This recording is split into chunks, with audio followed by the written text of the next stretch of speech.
आई गेली, वडीलही गेले, आठवणी आणि हुंदकेच उरले. कचऱ्याच्या क्षुल्लक वादाने कुपवाडमधील केसरेकर कुटुंब उद्ध्वस्त. 10 महिन्यांपूर्वीच नव्या घरात प्रवेश करून मोहन आणि मनीषा यांनी सुखी संसाराची स्वप्ने रंगवली होती. पण कचरा टाकण्याच्या क्षुल्लक वादातून पेटलेल्या भांडणाने त्यांच्या कुटुंबाचा संसार संपवला. ज्या घरात आईच्या हक्काने आणि वडिलांच्या आधाराने मुलांचे बालपण फुलत होते, त्या घरात आता आईवडिलांच्या आठवणी आणि हुंदके उरले आहेत. सकाळी शाळेला जाणाऱ्या मुलांना आईच्या हातचा घास देणारी आई नाही आहे.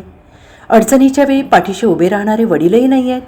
2 लेकरांच्या आयुष्यातील सर्वात मोठा आधारच एका हिंसक घटनेनं हिरावून घेतला आहे. केसरेकर कर्नाटकातील कुटुंब, बेळगाव जिल्ह्यातील हेब्बाळचे. मोहन यांची घरची परिस्थिती हलाखीची आहे. रोजगाराच्या शोधात 2002मध्ये ते सांगलीत आले. सांगलीत ते गवंडी काम करू लागले. कामाचे बस्तान बसल्यानंतर त्यांनी बेळगाव मूळचे जिल्ह्यातील केरावळ येथील मनीषा हिच्याशी विवाह केला. विवाहानंतर केसरेकर दाम्पत्याला मनाली आणि मनोज अशी 2 मुले झाली.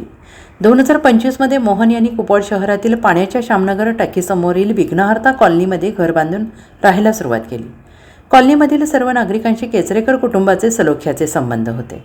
केसरेकर कुटुंब हे स्वभावाने मनमिळावू, गरीब स्वभावाचे होते. मुलगी मनाली राजमती कन्या शाळेत 11वी शिकते, तर मुलगा मनोज विश्रामबाग जवळील लाड हायस्कूलमध्ये होता. बऱ्याच दिवसांपासून ते शेजारी राहणाऱ्या फरीशेख याच्याकडून होत असलेला अन्याय सहन करत होते.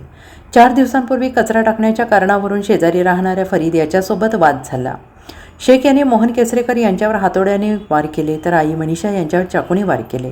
या हल्ल्यात मनीषा यांचा जागीच मृत्यू झाला आहे. आई गेल्याचं दुःख डोळ्यासमोर असतानाच वडील मोहन यांची प्रकृती गंभीर होती. मिरजेतील शासकीय रुग्णालयात उपचार सुरू असल्याने वडील तरी परत येतील अशी आशा दोन्ही मुलांच्या मनात होती. मात्र मंगळवारी ती आशा संपली. मोहन यांची मृत्यूशी असलेली झुंज अखेर अपयशी ठरली आणि 2 लेकरांच्या आयुष्यातील आईवडिलांची सावली एकाच वेळी नाहीशी झाली. केसरेकर दाम्पत्याचे आईवडील वृद्ध आहेत आणि ते कर्नाटकातील हेब्बाळ येथे राहतात. त्यांच्यावरच मुलाच्या आणि सुनेच्या निधनाचे दुःख कोसळले. त्यात 2 नातवंडांच्या संगोपनाची जबाबदारी त्यांच्यासमोर उभी आहे. मोहन यांचा भाऊ दिव्यांग आहे. हे तिघे हेब्बाळ येथे राहतात. मोहन यांच्या 2 बहिणी परगावी आहेत. त्यामुळे या 2 मुलांचा पुढचा सांभाळ कोण करणार, हा प्रश्न कुटुंबासमोर आवासून उभा आहे.